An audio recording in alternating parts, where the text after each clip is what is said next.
Vamos a iniciar, que tengan todos muy buena tarde, son las 19 horas del domingo 3 de mayo de 2020. Estamos en el Palacio Nacional de México, estamos en la Ciudad de México y vamos a iniciar la conferencia de prensa diaria sobre la situación de la pandemia de COVID, la enfermedad causada por el nuevo coronavirus SARS-CoV-2.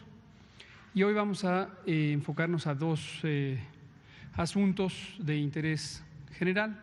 Uno es el informe técnico diario y el otro, que ayer quedó como un pendiente, y aquí qué bueno que ya veo a Dulce Soto, vamos a tomar sobre el monitoreo de COVID en México, los distintos componentes de la vigilancia, para qué sirve cada uno, cuáles son sus capacidades, dónde se aplican de acuerdo a las distintas etapas o escenarios de la epidemia, cuáles son los objetivos que pretende cumplir, las preguntas que pretende resolver, todo eso. Entonces lo vamos a presentar y luego abrimos a preguntas y respuestas. Usted va a ser la primera que le va a tocar hacer preguntas, porque ayer fue la que ya no pudo. Y aquí está Blanca Valadez, le damos la bienvenida de regreso.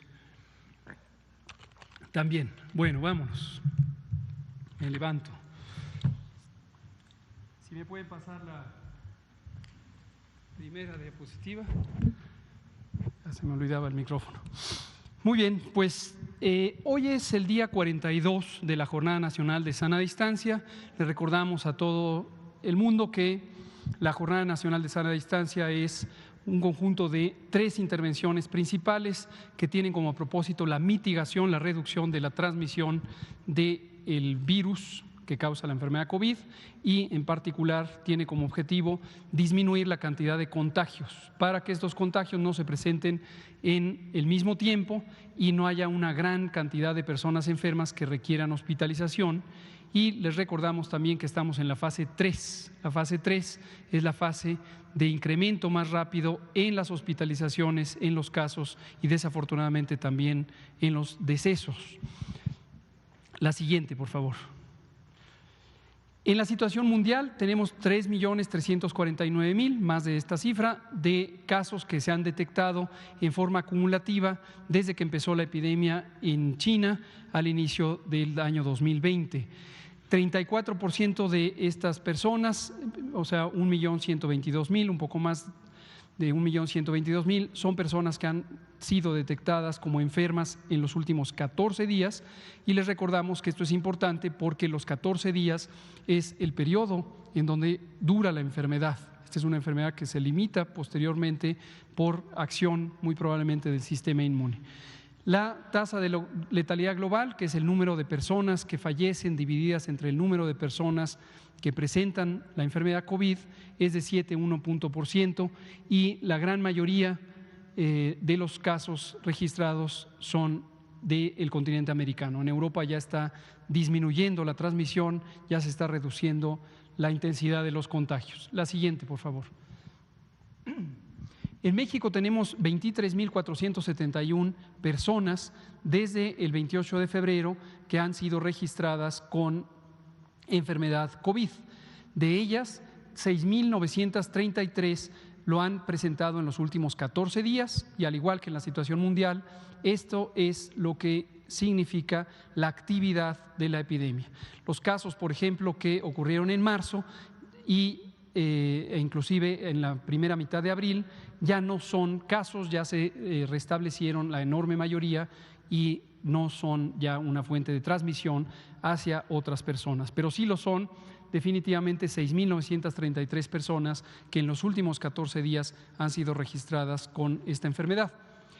Muy desafortunadamente, esta enfermedad puede causar una enfermedad grave que cause la muerte y tenemos 2.154 personas que desafortunadamente han perdido la vida por la enfermedad COVID. Y aquí reitero lo mismo que dije ayer en la noche, quiero volverlo a retomar para toda la población. COVID es una enfermedad que puede complicarse. Cuando es una forma leve de COVID es simplemente fiebre, dolor de cabeza, dolor de garganta, tos, son los síntomas más comunes, pero cuando presenta la forma grave es que empieza a complicarse con inflamación de los pulmones, es decir, una neumonía o neumonitis, como se le conoce a la afección que es por virus. Esta neumonitis causa un daño mayormente inflamatorio de los pulmones, que lo que resulta es en una pérdida de la función de los pulmones. Y la función principal de los pulmones es incorporar oxígeno a la sangre, y cuando esto no ocurre, la sangre empieza a perder concentración de oxígeno. Normalmente tenemos todos una concentración habitual del 95 al 97% de oxígeno en la sangre. Esto varía de acuerdo a la altitud en la que se habita, es mayor a nivel del mar, llegando casi al 100%, y es menor en ciudades como la Ciudad de México, que está por arriba de los 2,000 metros encima del nivel del mar. Pero de cualquier manera, en general es 95% o más. Cuando se presenta COVID, muy rápidamente se empieza a perder esta proporción, este porcentaje de oxígeno en la sangre, y entonces eso empieza a afectar distintos órganos. Esta alteración de desaturación, como conocemos médicamente a la pérdida de oxigenación en la sangre, puede ser muy acelerada, de tal suerte que una persona puede ser vista en este momento como capaz de realizar todas sus actividades, puede caminar, puede platicar, puede moverse, no se siente mal, y en pocas horas es 2, 3, 4, 6 horas, puede estar en una situación extremadamente grave y necesitar intubación para tener soporte de respiración artificial. Esto es lo que técnicamente se llama ventilación mecánica invasiva, y esto puede conducir también a la pérdida de la vida. Entonces, me interesa mucho que toda la población sepa de esto, porque seguimos viendo esta circunstancia dramática en donde un conjunto de la población se sorprende de lo rápido que puede evolucionar la enfermedad en sus familiares que padezcan COVID. Y cierro en este momento recordándoles que las personas mayores de 60 años, las embarazadas y las personas que tienen ciertas enfermedades crónicas, en especial diabetes, hipertensión, obesidad, tabaquismo, enfermedad pulmonar o cardíaca crónicas, inmunosupresión, y esto incluye cáncer, incluye tratamientos inmunosupresores, incluye estados avanzados de la condición de vivir con el virus VIH, pueden causar más fácilmente que haya complicaciones. Entonces, las personas que tienen estas características deben tomarse muy importantemente, muy prevenidas para acudir a consulta médica en caso de que presenten los primeros signos de COVID, fiebre, tos, dolor de garganta. Se han estudiado más de 95,839 personas, de las cuales 59,702 hasta el momento se han descartado una vez que se ha hecho la prueba de laboratorio, y 12,664 están en este momento en una fase de estudio, precisamente porque tienen los síntomas de COVID. La siguiente. Vemos en el mapa en forma acumulativa la cantidad de casos registrados, confirmados a lo largo de la epidemia, y vemos que prácticamente toda la República ha tenido por arriba de 100 casos, quedan solamente 2 estados que han tenido menos de 100 casos y algunos han tenido más de 3,000 casos. Muchas gracias. Se oye mejor este. Muy bien, la siguiente. Lo vemos en forma de una gráfica de barras para poder comparar y tener el número exacto de casos que se han confirmado en estas entidades: Ciudad de México, Estado de México, Baja California, Tabasco, Sinaloa, que hemos estado diciendo en los últimos días que son las zonas donde se presenta la mayor carga de enfermedad. Esta es la enfermedad acumulada, pero ahora vemos en la siguiente diapositiva la enfermedad activa, la de los últimos 14 días, y cambia un poco el patrón de presencia de la enfermedad, que es más activa o más nueva. Vemos, por ejemplo, a Veracruz, que tiene también mayor cantidad de enfermedad activa, junto con las otras regiones que ya he mencionado. En la siguiente diapositiva vemos que de estos 6,933 casos se distribuyen de esta manera. Arriba está el número de casos por entidad federativa, y aquí vemos a la Ciudad de México, el Estado de México, Tabasco, Sinaloa y Veracruz. Después aparece Yucatán y después otros estados de la República. Sin embargo, esto también depende de la cantidad de población que exista en cada estado y por eso es importante lo que vemos en el siguiente mapa, que es la incidencia. Incidencia es un término técnico para decir cuántos tienen enfermedad en comparación a cuántos viven en cada una de las entidades federativas. Y lo que vemos es que más o menos se conserva el mismo patrón, pero algunas entidades muy pobladas, es precisamente el caso de Veracruz, cuando los consideramos de esta manera, ya no son tan activos en su epidemia. Tenemos en forma global 5.4 personas con COVID activo de los últimos 14 días por cada 100,000 habitantes en México. Y si lo vemos en la gráfica de barras, podemos identificar que la Ciudad de México y el Estado de México, en su zona conurbada, en el Valle de México, tienen también actividad importante, pero el orden ya cambia y vemos a la Ciudad de México, a Tabasco, Quintana Roo, Yucatán y Morelos, un estado del que habíamos hablado poco porque no tenía una importante carga de enfermedad, pero ya desde esta perspectiva que es enfermedad activa en comparación con el tamaño de su población, Morelos ya es un estado que está teniendo actividad importante. La siguiente.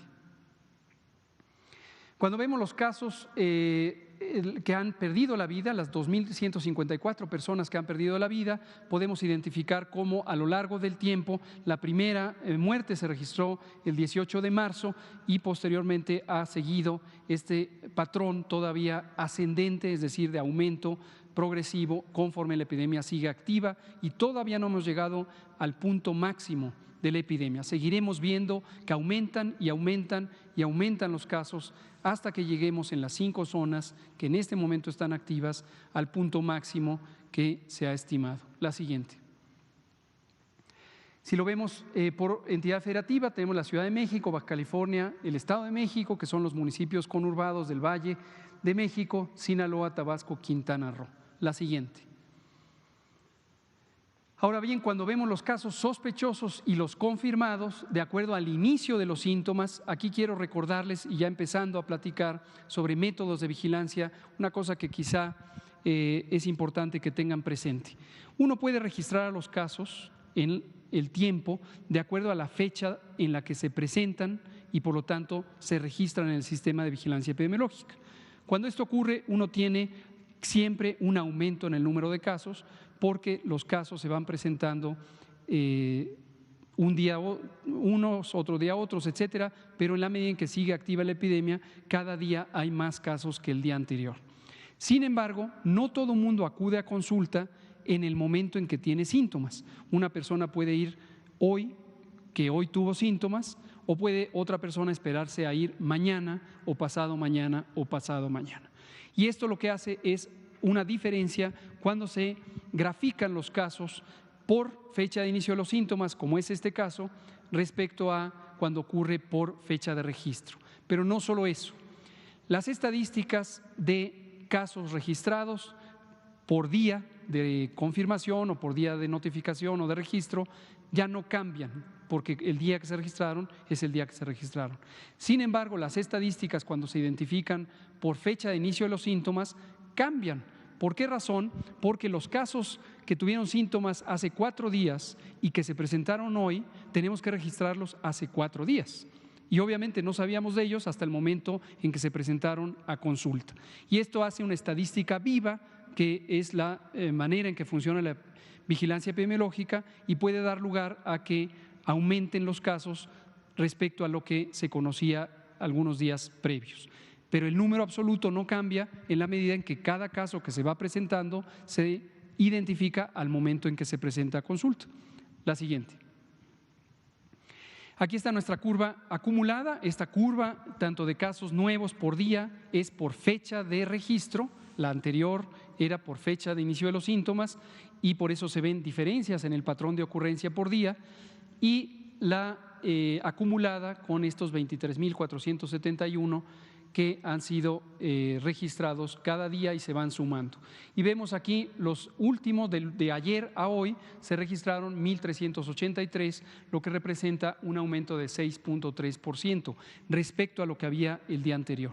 Y queda claro que aunque ese porcentaje se mantenga constante a lo largo del tiempo, que no se mantiene, además va cambiando, pero ahorita tenemos 6.3 con respecto a un número más grande, porque es el número de los casos del día anterior. Gracias. Me parece que esta es la última del informe técnico. Vamos a ver lo siguiente y vamos a entrar a comentar sobre la vigilancia. Primero, la ocupación hospitalaria, que es parte de la vigilancia.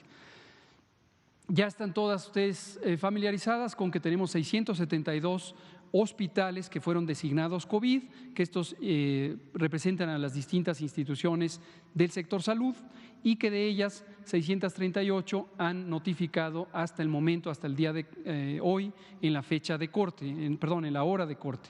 Algunas tienen pequeños retrasos, ya no entran en este momento, pero es 95% de lo existente. En esos hospitales existen 14.489 camas específicamente designadas para la atención de COVID. Me parece que alguien ayer preguntaba sobre el número de camas. Aquí está el número de camas, lo hemos venido presentando desde que inició la fase 3, 14.489, de ellas 6.026, es decir, el 29%, se encuentran en este momento ocupadas. El resto están disponibles para la atención de COVID y en el mapa se muestran cada una de las hospitales que están a disposición. La siguiente. Cuando lo graficamos estos porcentajes por la entidad federativa, tenemos 66% de ocupación en la Ciudad de México y un remanente de 34%. En Baja California, un remanente de 47%, en el Estado de México de 51%, en Quintana Roo de 60%, en Morelos de 65% y así sucesivamente. La media nacional es 29%, se ve en la última barra, 29% de ocupación y un remanente de 71% aún disponible para ser ocupado en caso necesario. Estas son las camas de hospitalización general. Y enseguida vemos en la siguiente diapositiva las camas que son o bien de terapia intensiva, que están estructuralmente en una unidad de terapia intensiva, o aquellas que fueron designadas y adaptadas, expandidas para dar atención a los casos de COVID. Y son camas que tienen la posibilidad de tener todos los elementos necesarios, un ventilador mecánico, un monitor y el personal especializado para atender a estos pacientes. En la Ciudad de México queda un remanente de 41%, en Sinaloa 45%, en el Estado de México 56%, en Baja California 60%, en Tabasco 66% y así sucesivamente. La última columna también es la media nacional con 76% aún de disponibilidad para pacientes en estado crítico. La siguiente. Ahora les pido su atención. Vamos a comentar sobre la vigilancia epidemiológica. Me voy a ir de manera muy panorámica para que ustedes, en su caso, recuerden lo que hemos estado comentando desde hace 3 meses y también se incorpore alguna información que pudiera ser nueva y que no están familiarizados con ella. Es de extraordinaria importancia que le demos seguimiento a la información que se va presentando para que vayamos construyendo sobre la información dada. Esta diapositiva muestra en forma panorámica los instrumentos de mayor uso en vigilancia epidemiológica en México para COVID. Antes, y para familiaridad de la población, comento qué quiere decir vigilancia epidemiológica. Vigilancia epidemiológica es el proceso, es el mecanismo por el que se identifica la ocurrencia de las enfermedades de interés epidemiológico en la población. Esta podríamos decir en términos generales que es el significado de vigilancia epidemiológica. Por supuesto, hay una definición muy técnica que habla de la recolección, la integración, el análisis y la interpretación para su posterior divulgación de la información sobre el estado de salud de las poblaciones. La vigilancia epidemiológica, a diferencia de lo que es más común que se identifique, no es estadística, no es sumar cosas, no es simplemente el acto mecánico de contabilizar los casos de enfermedad. ¿Por qué es tan famosa esta perspectiva de la vigilancia epidemiológica? Porque a lo largo del siglo XX, en donde se refinaron los métodos de vigilancia epidemiológica, se utilizó el recurso de contar casos como un mecanismo básico para entender lo que ocurría en las poblaciones. Pero la cuenta de casos es la forma más simple de identificación de la ocurrencia de enfermedad en las poblaciones. ¿Por qué es la más simple? Porque es sencillamente el reconocimiento de cuántos casos se van presentando en un territorio en un referente de tiempo. Los casos de hoy, los casos de una semana, los casos del mes, los casos del año. En una entidad federativa, en una región, en un país, en un continente, en todo el mundo. Sigue siendo útil como fuente de información el reconocimiento de la cuenta de casos. Y la manera en que generalmente funciona la vigilancia epidemiológica en el mundo es a partir de la experiencia médica. Las personas enfermas acuden a unidades de salud con el propósito de cuidar su salud, recibir algún tratamiento o algún mecanismo de rehabilitación o algún mecanismo también de diagnóstico. Y por eso, en la mayoría de los sistemas de vigilancia epidemiológica del mundo, se toma la información directamente a partir de los profesionales de la salud, que ellas y ellos reconocen los casos de acuerdo a las definiciones médicas y epidemiológicas de estos casos y los registran y los informan a la autoridad sanitaria. Esta es la mecánica más básica, cómo ha funcionado y sigue funcionando una parte importante de la vigilancia epidemiológica. Pero no lo es todo. Se han incorporado nuevos métodos a la vigilancia epidemiológica, particularmente a lo largo de los últimos 30 años, y estos métodos incorporan otros elementos que no necesitan ser registrados a partir de la relación de un médico y un paciente en un consultorio. Por ejemplo, la vigilancia basada en laboratorio. Los laboratorios de diagnóstico generalmente en los modelos clásicos de vigilancia epidemiológica realizan diagnóstico a partir de que se encontró una persona con síntomas y se notificó. Pero a lo largo de muchos años ha quedado claro que también se pueden tomar muestras de líquidos y otros componentes del organismo para diagnóstico, aun cuando no se haya registrado al caso.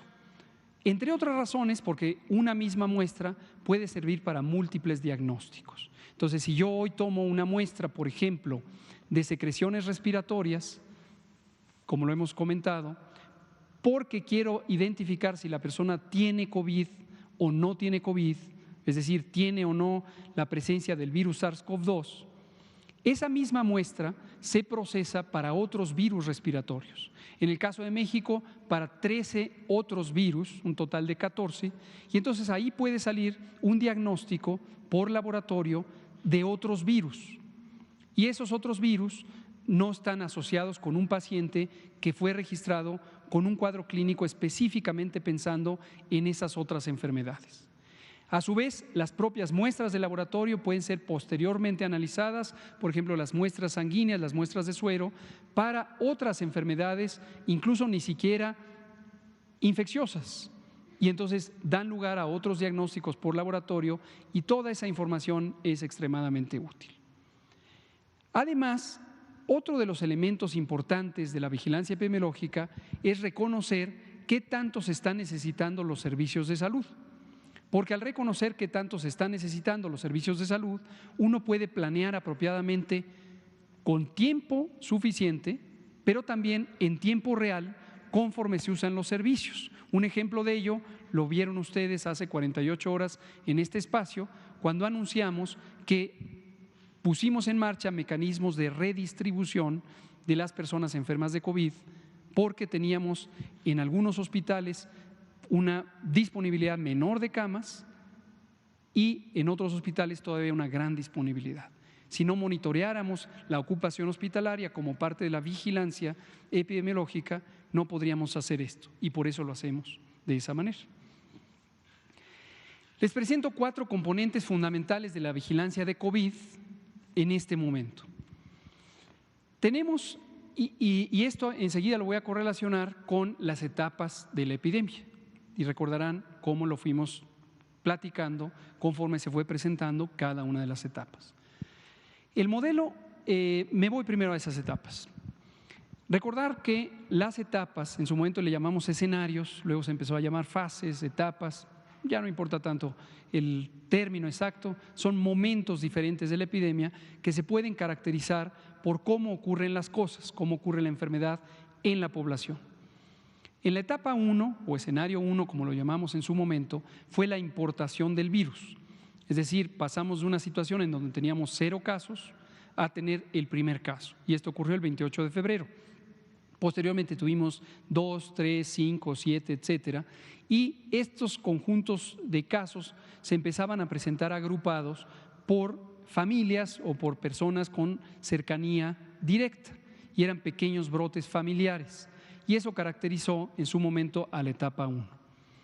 Hubo un momento en que reconocimos una triplicación en el número de casos, a pesar de que eran muy poquitos los casos registrados, y eran 12 casos comparado con 4 casos. Y eso ocurrió el viernes 13 de marzo. Y esta fue la señal más relevante para decir, tenemos que anticiparnos a la fase 2. A pesar de que las otras características propias de la fase 2 no se habían presentado. ¿Cuáles son esas características o cuáles fueron? Son la ocurrencia de brotes comunitarios. Es decir, ya no son solo familias o amigos directos, sino son conjuntos de personas que empiezan a tener la enfermedad y se empieza a perder la trazabilidad. ¿Se acuerdan que hablamos de eso? Hablamos de que ya no es posible reconocer quién contagió a un caso o ese caso a quién contagió posteriormente. Y esto lo presentamos en tiempo real cuando teníamos solo 3% de casos no rastreables. Y eso ya configura la fase 2. Llegado el momento, tuvimos la fase 3, que es en la que estamos todavía. Bueno, ya no está en las diapositivas, pero por eso ponemos ahora una etiqueta ahí que dice la fase en la que estamos. La fase 3 se caracteriza por una dispersión epidémica, es decir, más allá de espacios comunitarios reconocibles, y uno empieza a ver la ocurrencia de contagios a distancia. ¿Cómo sabemos esto? Por la relación que guardan las comunidades. Les pongo un ejemplo muy concreto. En Culiacán, Sinaloa, hay poca conectividad, poca relación directa con un punto remoto como Tijuana. Sin embargo, existen relaciones por razones de trabajo, por razones sociales, económicas, seguramente familiares en algunos casos, diversas, que hacen que estas dos poblaciones estén vinculadas. La dinámica de transmisión, es decir, la velocidad de ocurrencia, empieza a sincronizarse entre dos comunidades físicamente distantes que guardan una importante relación entre ellas. Eso es propio de la fase 3. Ahora, la fase 3, el elemento más importante es el riesgo de que se saturen las unidades médicas. Y por eso, desde la fase 2, empezamos a hacer mucho énfasis en las medidas que se instauraron desde la fase 1 y que siguen vigentes. Y es quédate en casa, la Jornada Nacional de Sana Distancia, porque es el mecanismo más efectivo de reducir los contagios, porque es masivo y eso hace que se reduzcan masivamente los contagios. Teniendo eso en mente, les presento los distintos mecanismos que han estado operando en la vigilancia y recordarán que fuimos diciendo para cada etapa corresponde un énfasis mayor en cada uno de los mecanismos. Cuando tuvimos la etapa 1, interesaba hacer lo que ha recomendado la Organización Mundial de la Salud, no solo para esta enfermedad, sino desde hace mucho tiempo para enfermedades como esta, que es la contención comunitaria. En la contención comunitaria está centrada en casos sospechosos y la rutina básica es detectar casos sospechosos, es decir, aquellas personas que tienen fiebre, tos, dolor de cabeza, dolor de garganta, y desde el momento en que se les detecta, se empieza a estudiar sus contactos. Y esto es una entrevista médico-epidemiológica en donde se estimula la memoria de las personas y de manera sistemática se identifica con quién estuvieron en contacto, qué tan cerca estuvieron en contacto, cuánto duró el contacto y cómo ese contacto pudo estar relacionado en tiempo con los momentos de enfermedad de la persona que es potencialmente contagiante. Recordarán que eso lo comentamos hace unos días respecto a el posible riesgo de infección en esta comunidad a partir de que teníamos una persona que aquí estuvo en una noche donde posiblemente ya tenía síntomas. Ese es el tipo de estudio de contacto o de caso y contactos que se hace en la fase 1. ¿Se suspende en la fase 2 o en la 3? No. ¿Por qué razón? Porque cuando se puede identificar las relaciones de una persona en forma local, y precisamente lo ilustro porque ustedes fueron parte, algunas de ustedes, de ese estudio de contactos, cuando se puede identificar de manera local es sumamente útil para hacer prevención en las comunidades locales. Pero cuando ya se suman muchos, centenas de casos, ya no es práctico hacerlo a nivel general. Y eso precisamente también es uno de los elementos que llevan a cambiar de intervenciones de la fase 1 a la fase 2. Y en la fase 2, por eso pasamos a las medidas masivas. Se siguió y se sigue haciendo ahora mismo en la fase 3 los estudios de casos y contactos, pero ya no son el elemento principal, porque el distanciamiento social tiene un efecto mucho más efectivo. Entonces, en fase 1 lo característico fue ese modelo de vigilancia. Cuando entramos a fase 2, lo anunciamos desde fase 1, dijimos vamos a hacer un mayor uso del modelo Centinela, que es el que parece que ha causado gran interés, lo cual me da gusto, por cierto. Es muy interesante, un pequeño paréntesis, cómo este tipo de conceptos que son técnicos empiezan a formar parte del repertorio de interés de la sociedad en su conjunto. Y agradezco a ustedes como comunicadoras y comunicadores, porque en la medida en que ustedes se interesen, lo entiendan, lo estudien, pregunten, ayudan mucho a permear una idea exacta, una idea basada en la técnica que ayude a la población también a entenderlo. El modelo Centinela en México se estableció en el año 2006. El modelo se diseñó en 2005. ¿Quién lo diseñó? Un conjunto de personas expertas, principalmente de la Organización Panamericana de la Salud y los Centros de Control de Enfermedades de Estados Unidos. Participaron otras personas expertas, desde luego centros académicos y demás, pero se hizo una propuesta formal de ello que adoptó ya no solo la Organización Panamericana, sino la Organización Mundial de la Salud. Y se propuso como un mecanismo para la vigilancia de algo que llamamos inconmensurables. Inconmensurables quiere decir que no es posible medir en forma directa. En nuestra vida diaria tenemos una gran cantidad de fenómenos inconmensurables, porque son fenómenos masivos, fenómenos que ocurren en una forma generalizada, geográficamente dispersa, y no se puede contabilizar cada uno de los eventos, en el caso de la salud, cada uno de los casos.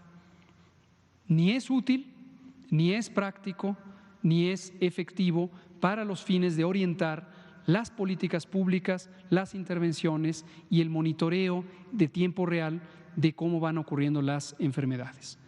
Influenza es una enfermedad que está causada por un virus que da un síndrome muy parecido a COVID y que se presenta en todo el mundo, todos los años, y afecta a la tercera parte de todas las poblaciones del mundo. Entonces imagínense lo inconmensurable que es. Si lo vemos en México, estamos hablando de 40 millones de personas que se infectan con el virus influenza todos, absolutamente todos los años. En un periodo corto, además, esto ocurre entre octubre y marzo. Entonces, ningún caso tendría ir a contar 40 millones de personas porque no sacaríamos información útil para lo que interesa en el caso de influenza y también en otras enfermedades. Por eso fue muy bienvenido el sistema de vigilancia Centinela en 2006. En México se utilizó de forma, diríamos, experimental en 2006-2007. En 2008 lo reestructuramos, ampliamos el número de unidades monitoras de influenza, así se les llamaba en su momento, y empezó a funcionar de manera efectiva. Una anécdota que a veces he contado, pero no sé si se las he contado a ustedes, es que cuando llegó la pandemia de influenza 2009, una de las primeras señales fue que empezamos a tener un mejor reconocimiento de los casos. Y la primera interpretación que tuvimos, dado que habíamos estado trabajando durante 2008 en el perfeccionamiento del modelo Centinela, pensamos que era una representación del logro que habíamos tenido en mejorar la vigilancia epidemiológica de influenza. Y muy pronto nos dimos cuenta que no solo era el logro, sino que estábamos teniendo una epidemia, una enfermedad emergente. Ahora, es posible que si no lo hubiéramos perfeccionado, no lo hubiéramos reconocido como lo reconocimos en ese momento. Regresando a la evolución de este sistema a lo largo de todos los años que han pasado, desde el 2006 se ha ido mejorando, progresivamente se mejora y se mejora su capacidad instalada. Hoy tenemos 475 unidades de salud monitoras, ahora se llaman de enfermedad respiratoria. Esto fue a partir de COVID, hasta antes de COVID se llamaban unidades de salud monitoras de influenza, y además representan ya no solo a todo el sector de las instituciones públicas, sino también hay instituciones u organizaciones privadas que hacen un excelente trabajo también con contribuir a la notificación para la vigilancia centinela. Ahora, la vigilancia centinela deliberadamente acepta la realidad, y la realidad es: este es un fenómeno inconmensurable, de modo que no podemos, ni queremos, ni sirve medirlo de manera directa, y de pretender que se puede medir de manera directa, estaríamos cayendo en una falsedad,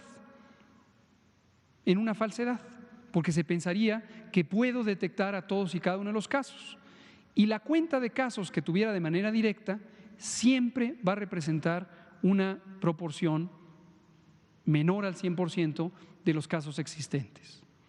Y por eso la vigilancia centinela es un mecanismo eficiente, porque acepta la realidad de que no se están documentando todos los casos leves, y entonces se hace una adaptación para expandir el número con estimaciones que están basadas en la dinámica de ocurrencia de la enfermedad en términos territoriales, la demanda de atención médica y las características de las personas, en particular, por ejemplo, su distribución de edad, para reconocer cuál sería el porcentaje de personas que no están siendo representadas y que sí son representadas cuando se hacen las estimaciones correspondientes.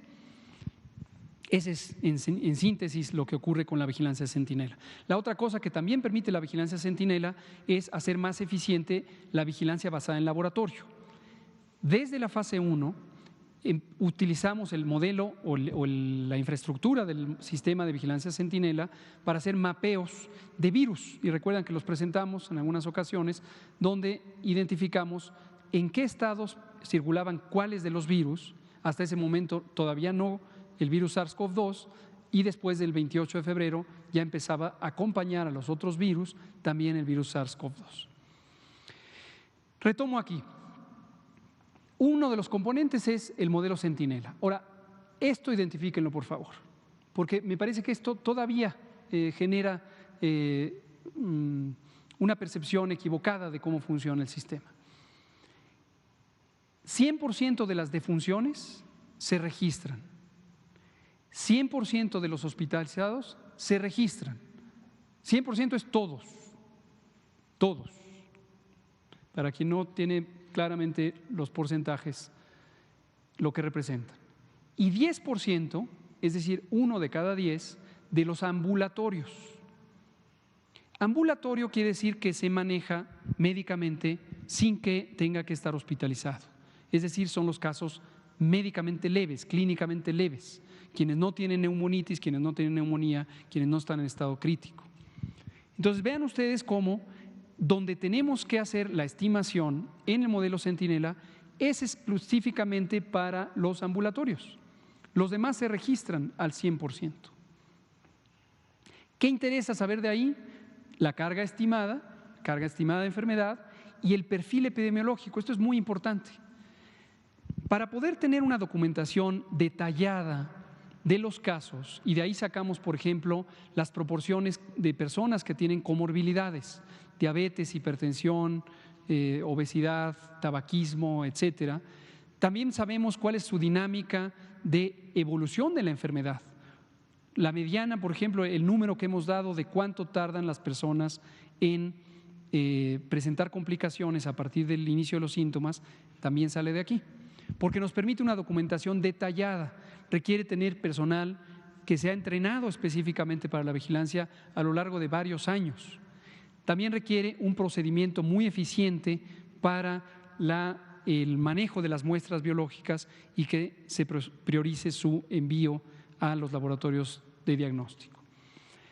Entonces, esto es vigilancia centinela. Luego tenemos, estas son 475. Luego tenemos 26,000, más de 26,000, les doy solo el número redondo, más de 26,000 unidades de salud, de primer nivel, es decir, clínicas, de segundo nivel, hospitales generales, y de tercer nivel, hospitales especializados. Y como he dicho, no solamente del sector público, también algunas privadas. ¿Qué informan esas unidades? 100% de las hospitalizaciones, 100% de las defunciones. Entonces, esto es al 100%, esto es al 100%. ¿Sí? ¿Qué información producen o se puede obtener de ahí? Carga de enfermedad grave y carga de defunciones, es decir, la cantidad de defunciones. El dato que presentamos aquí todos los días no es de aquí, es de aquí y aquí, es el todo. ¿Sí? En general, esto nos permite tener un perfil de la enfermedad grave y un perfil de las defunciones. Pero además nos permite identificar la circulación de virus en el territorio y el porcentaje de positividad que presentamos aquí también todos los días, no, ya no todos los días porque cambia poco, pero cada semana. Y la carga confirmada total de enfermedad. Lo sacamos de esta combinación. Termino con esta diapositiva hablando de que también tenemos un mecanismo del que todavía podemos comentar mucho más, que es la red de laboratorios privados. Y enseguida les voy a mostrar la lista de los laboratorios privados. Esto también se prestó al inicio a una inquietud que me llama la atención, que llegó hasta primeras planas de algunos periódicos que decían: burocracia frena pruebas, crece virus, y empezaron a permear, no sé con qué intención y definitivamente no con una base documental verídica, que en algún momento no nos interesaba que hubiera laboratorios privados que hicieran el diagnóstico. Pero bueno, cada periódico tiene su propio estilo. Hoy, por cierto, es el Día Mundial de la Libertad de Prensa, lo cual celebramos. También es el Día de los Albañiles en México, entonces hoy celebramos ambas cosas, ¿no? Pero aquí retomo porque esta libertad de prensa, pues cada quien la ejerce con el plan que tenga, la agenda que tenga, y supongo que al final de la combinación surge la mejor explicación de la realidad.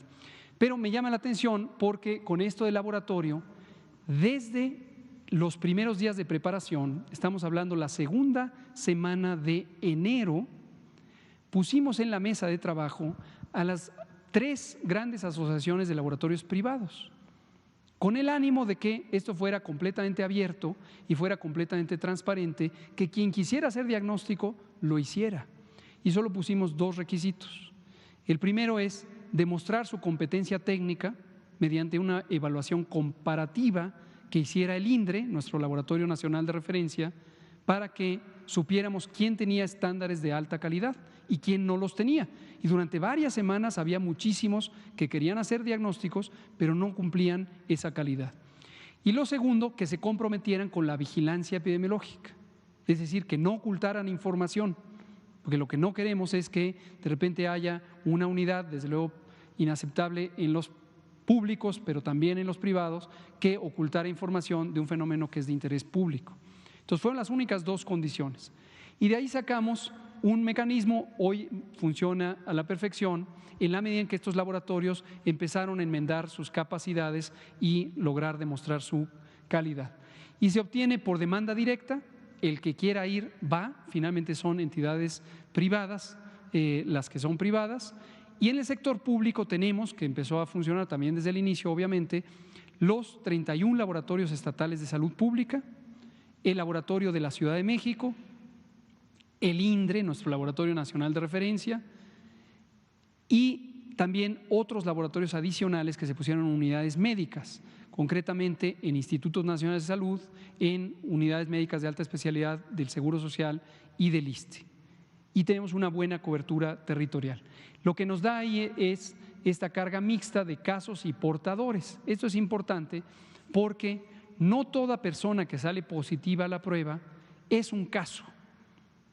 Y hay una proporción importante de personas que son asintomáticas. Hemos hablado aquí varias veces de los portadores asintomáticos.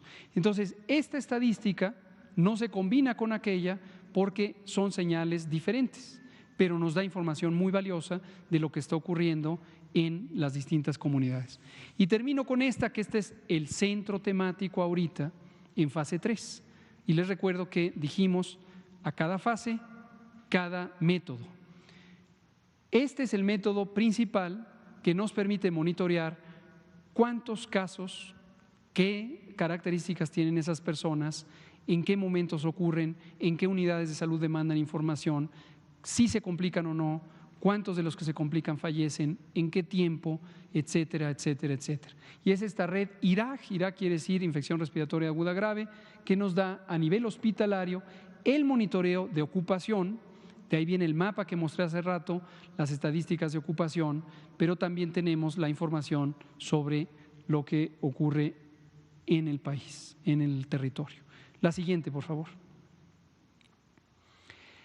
Regresando a las USMER, que son las que están, 475 que están en el componente de vigilancia centinela, ahí está el mapa, este ya lo habíamos presentado, creo que fue el 8 de abril, y se ven ahí los distintos puntitos donde se ve a qué institución corresponden. Los que son anaranjados son privados. Aquí hay uno, acá hay otro, aquí hay otro, aquí hay otro, acá hay otro, otro, etcétera. Y algunos que son menores en cantidad, hospitales universitarios, que también participan en este proceso. La siguiente. Me voy a pasar por acá. Esto lo que nos permite es información en tiempo real, utilizando definiciones de caso estandarizadas. Es decir, nos permite saber que una persona y otra y otra y otra que se presentan en las distintas unidades de salud, cuando se considera como casos sospechosos, en su momento lo son, y después confirmados cuando se les toma la prueba y la prueba sale positiva, corresponden a lo mismo. El diagnóstico por laboratorio que se hace en los casos se notifica aquí está, todas las defunciones en más de 26,000 unidades, y se hace un registro nominal y seguimiento de los casos, es decir, sabemos exactamente la persona con todas sus características. Ahí se ilustra la distribución de los laboratorios. Nuestra Red Nacional de Laboratorios de Salud Pública es muy robusta. México desde 1951 tiene esta red. El INDRE, nuestro Laboratorio Nacional de Referencia, participa en la Red Global de Vigilancia de Influenza desde hace mucho, y no me va a extrañar, pero además va a ser motivo de gran orgullo, que si se establece una red global de vigilancia de COVID, México será partícipe de esta. La siguiente.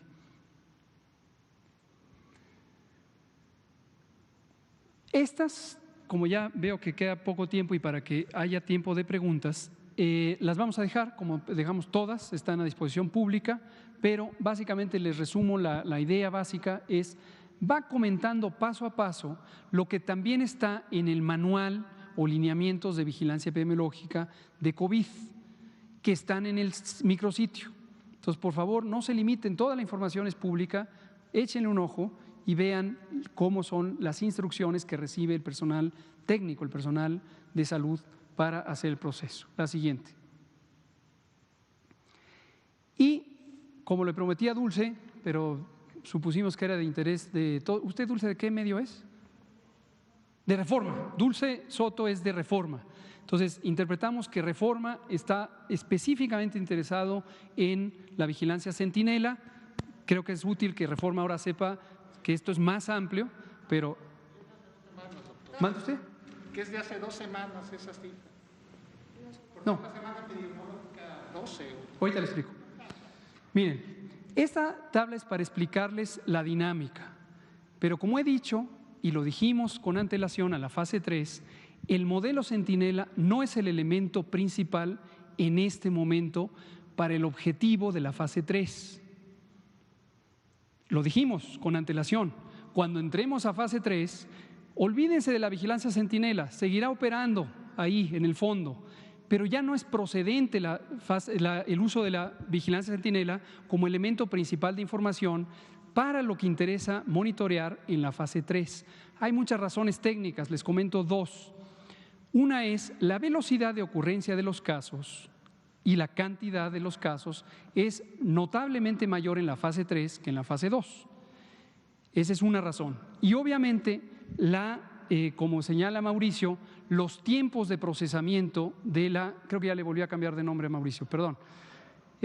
Alejandro, los tiempos de procesamiento dependen de la vigilancia generalizada en las 26,000 unidades que tienen cortes semanales con entrega de resultados por parte de los estados una semana después.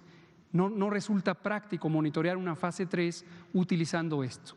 Y lo segundo es que las unidades, estas 475, no pueden dar suficiente resolución estadística para las entidades federativas, pues son muy poquitas. Son útiles para el panorama nacional, pero no para cada entidad federativa en particular.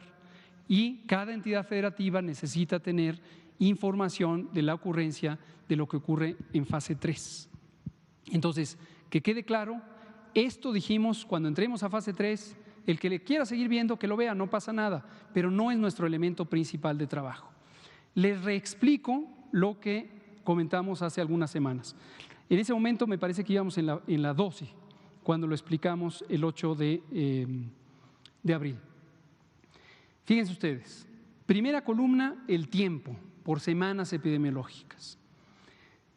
Segunda columna, los casos de infección respiratoria aguda, neumonía e influenza, casos clínicos en las unidades de salud monitoras de enfermedad respiratoria, las 475, aquí están.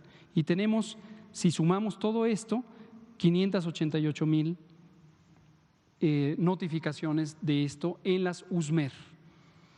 Cada semana tiene su propia cantidad. Luego tenemos en esas mismas unidades, de estas, algunas presentan la definición operacional de enfermedad tipo influenza para los casos leves.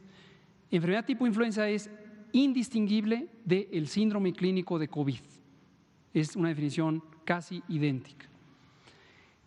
IRAG es infección respiratoria aguda grave y es indistinguible de la neumonía o neumonitis que ocurre en COVID. Y aquí está. Este es un subconjunto de este. Por lo tanto, este porcentaje resulta de dividir esto entre esto para cada una de las semanas. ¿Qué nos da? La proporción, o por se medida aquí en porcentaje, de ETI-IRAG respecto al total de estas infecciones respiratorias genéricas.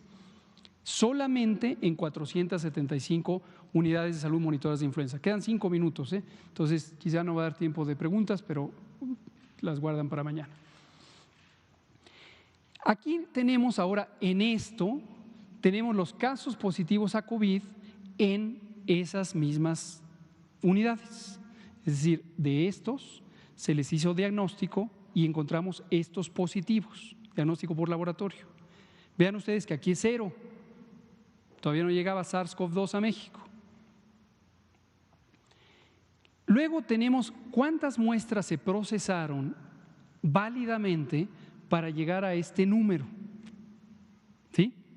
O sea, para llegar a estos resultados positivos se procesó esta cantidad de muestras. Si yo divido esto entre esto, me da un porcentaje que es índice de positividad en la USMER. Pero de aquí para allá sigue siendo 475 unidades de salud monitoras de enfermedad respiratoria. Ahora pongan atención en estas dos columnas. Estos son 26,000 unidades. 26,000 unidades, más de 26,000. Y es lo que se registra con otro mecanismo de vigilancia epidemiológica muy antiguo, que es la notificación semanal de casos de lo mismo, infecciones respiratorias agudas, neumonías y flu. Y hay, fíjense ustedes, 7,999,354 en 26,000 unidades. Con este número yo le aplico el porcentaje, los porcentajes que ahí saqué y tengo los estimados ETI-IRAG nacionales en todas las unidades de salud. Porcentajes ETI-IRAG nacionales. El color se lo pusimos para reconocer cuál es lo que deriva. Esto deriva de este porcentaje. Finalmente, yo tengo a estos, les aplico el porcentaje de positividad y tengo los estimados COVID que no se notifican de manera directa y que son casos leves, lo vuelvo a decir, que son casos leves, lo vuelvo a decir, que son los casos leves, que son quienes no se notifican al 100%. Y obtengo esta cifra, 104.562 casos mayormente leves que se suman a los 20 y tantos mil que son mayormente graves que informamos aquí todos los días. Ahora, un detalle, porque he visto también que hay matemáticas y matemáticos que les llama mucho la atención esto y que hablan del descubrimiento de nuevas aritméticas. Este proceso de estas dos columnas, de esta y esta, se hace de una manera estratificada. ¿Qué quiere decir estratificado? Se va haciendo por fragmentos, estado por estado, y para cada uno de los grupos de edad, de 5 en 5 años. Entonces, si usted está ahí en la comodidad de su hogar, esperando a ver que estos cálculos salgan de manera directa, y usted quiere multiplicar esta proporción por este número para que le salga este número, no le va a salir, como lo dije aquí el 8 de abril, porque esto se hace estratificado por cada uno de los estados y cada uno de los grupos de edad. Aquí traigo esta tabla para llegar a este resumen y explicar la mecánica básica. ¿Sí? Vamos a ver la siguiente. Este es el elemento de información necesario para la fase 3, como lo dijimos durante la fase 2, anunciando que cuando viniera la fase 3, este iba a ser nuestro instrumento más importante. No me detengo ya, en primera porque quedan 3 minutos, en segunda porque esto lo hemos estado explicando todos los días desde que empezó la fase 3 y lo seguiremos explicando o comentando para que todas y todos de una manera abierta, directa, transparente, sin especulaciones, podamos ver lo que ocurre en la realidad que nos atañe a todos, que nos interesa a todos, que todos queremos sumar esfuerzos para proteger a la población, ¿no es cierto? ¿Ese es nuestro interés? Perfecto. Entonces, esta curva es simplemente una manera más visual de la que nos han aportado estos maravillosos grupos académicos que coordina CONACYT y que son las proyecciones o predicciones de la curva epidémica de casos. Esta en particular son hospitalizaciones en terapia intensiva. Esta ya considera la duración de la hospitalización. Ojo, no se interprete como nuevos casos en cada día, es número de personas que estarán en ese día hospitalizadas en la terapia intensiva. Para esta gráfica en particular, las de la Ciudad de México, pero tenemos una semejante para 20 ciudades o zonas metropolitanas. Y aquí está lo que hemos dicho recientemente junto con la doctora Sheinbaum, tenemos una estimación media de 1.800 personas que en el momento cumbre estarán en terapia intensiva. Noten que aquí dice 13 o 15 y no 6 de mayo como quizá están esperando, porque esta gráfica es hospitalizados en terapia intensiva, no nuevos casos. La fecha 6 de mayo es el punto máximo de nuevos casos en general, pero como tardan 10 días, 10 a 15 días hospitalizados, entonces se recorre 10 a 15 días. Escenarios mayores podrían llegar a 2.800. Escenario de mayor probabilidad o de 50% de probabilidad están en 1.800. Y finalmente, lo que se ve en rojo son los datos observados de manera directa en todas las unidades COVID. De manera directa. Son personas que están en terapia intensiva con infección respiratoria aguda grave. Y vean ustedes cómo la predicción razonablemente fue describiendo a la realidad y de hecho la realidad está por debajo de la predicción media. Si pintáramos para cada una de las proporciones de probabilidad, quizá aquí estaríamos como en la probabilidad 25% de lo que se proyectó que ocurriría. Es decir, por eso decimos con toda evidencia en la mano que vamos bien en el sentido del control de la epidemia. Y cierro diciendo, Desde luego no vamos bien si consideramos lamentable, como lo es, la muerte de todas y cada una de las personas. Pero cuando consideramos lo que hubiera pasado si no se hubieran hecho las medidas oportunamente, pues definitivamente vamos bien, porque están muriendo menos personas, aunque lamentamos profundamente la muerte de todas y cada una de las personas. Se nos acabó el tiempo, apunten sus preguntas, espero que Dulce haya recibido respuesta a lo que preguntó ayer. A usted nuevamente la dejamos sin la oportunidad de preguntar, pero mañana nos veremos aquí a las 7 de la noche y seguiremos comentando todo esto. Muchas gracias.